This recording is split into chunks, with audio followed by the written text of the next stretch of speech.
Alright folks, thank you so much for joining my channel. My name is Mr. Jake. Today we are going to do our OET reading practice test for short phrase or short answers. This is part A. I'm your facilitator. We are going to solve the questions together. So join me in the quiet room and let's solve the questions on the whiteboard.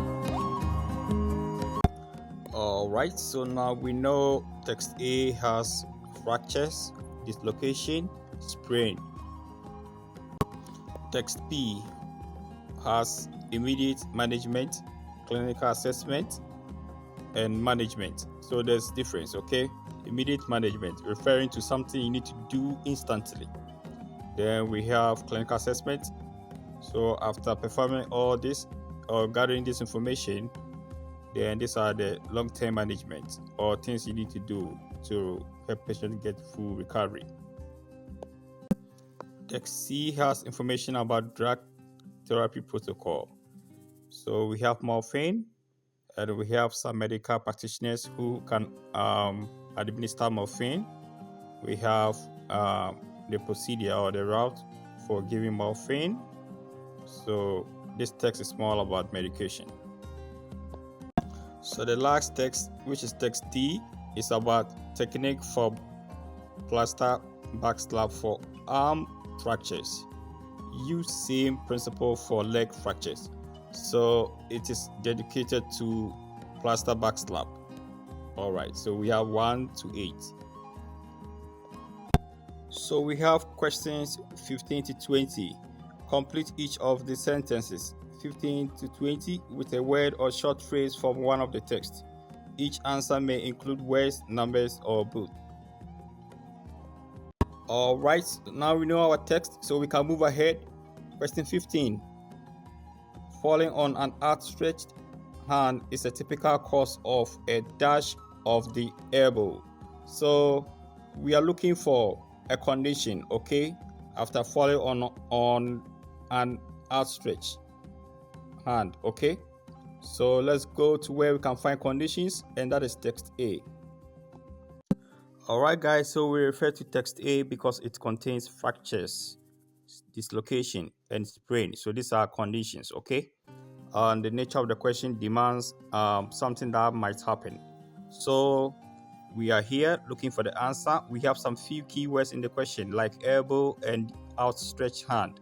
And you can see it here, elbow, we can see outstretched hand, okay? That means we are very close to the answer. Under dislocation, you can read. Dislocation is where a bone is completely displaced from the joint. It often results from injuries away from the affected joint. Example, elbow dislocation after falling on an outstretched hand. So what are we talking about? An example is elbow dislocation, okay? That will happen. Therefore, we have elbow already in the question. We cannot repeat it. We just pick dislocation. Question number 16. Upper limb fractures should be elevated by means of a dash. So guys, we are talking about upper limb fractures, okay? Let's be careful. So we go to the question, the text that contains management because of elevated, okay? Should be elevated. So it means you are managing it. Let's go there and look for what we can use to elevate it. So we refer to text B and we go to management, okay? Then we can see elevate, okay? So it is very straightforward. Elevate the limb, a sling for arm injuries, a pillow for leg injuries. So if you are talking about the hand or the arm, then what are we going to use? A sling, okay? Upper limb is arm, okay? So a sling. Question 17. Make sure the patient isn't wearing any dash on the part of the body where the plaster backslap is going to be placed. This is quite straightforward and easy to catch. Plaster backslap. So we go to the place that we have the technique for plaster backslap. Then we look for something patient can never wear. Alright guys, so because of plaster backslap in the question, we came to text D. We are now going to look for something patient can never wear, okay? So when you glance quickly, 1 to 8, I think when you skim quickly from the top, measure a length, wrap a cotton, measure a length, immerse the layer, ensure any jewelry is removed. So you can see that this one, something is removed. That means cannot wear, okay, jewelry. So that is what patient cannot wear, jewelry. All right, question number 18. Check to see whether swelling limbs are dash or increasing in size. So something is missing here, okay? Therefore, we go to where we can do assessment because of the word check. Then we use the word check to see another keyword like swelling limbs and then something that is missing. All right, so we are in text B. Now, because of the word check, we are under clinical assessment. We go through and we look for check, okay? We can see check whether the limb is out of shape compared to one side with the other. The limb is warm, the limb if swelling. All right, so this is a keyword. Swelling is throbbing or getting bigger. So increasing in size is in the question. So what is missing here? Throbbing or getting bigger. So throbbing is missing. Question 19. In a plaster back slab, there is a layer of dash closer to the skin. So we are giving you a clue here, plaster back slab. Let's go and look for something, a layer of something which is very close to the skin. All right, so we are in text D because we have plaster back slab in the question. We are looking for layers of something, okay? So when you go too quickly, you can see 2 layers here. We can also see 10 layers here. Therefore, we can start from number 2, wrap cotton padding over top for the full length of the stocking knit. 2 layers. All right, so we have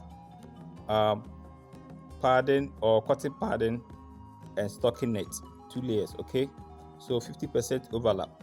Measure a length of the plaster of Paris 1 centimeter shorter than the padding or stocking knit. So we are still referring to the padding or stocking knit. So it means the plaster of Paris will fall on the padding or stocking knit. Therefore, the padding or stocking knit will be very close to the skin. Okay, that is it. Our last question for the day, question number 20. Patient's age dash and over shouldn't be given the higher doses of pain relief. So we are looking for a certain number of age, okay? So we have pain relief as a guide. We can go to the text that contains pain relief. Then we look for possible age that we cannot give higher doses. So we are in drug therapy protocol. Now we are looking for any number as an age, okay? And we can see 70 years here. So let's read. Use the lower end of those range in patients greater or equal to 70 years. So they said patient age 70 or over. That is in the question, paraphrased, like 70 or over. So that is patient age 70, that is greater or equal to 70. All right, so the lower end, that means you cannot give the higher doses. All right, you need to avoid that. So the lower end of dose. All right, guys, thank you so much for your time. My name is Mr. Jake. I'm your facilitator. I just completed OET reading with you, reading practice test 4 part A. Expect me to deliver reading practice test 5 in the next recording. Bye bye.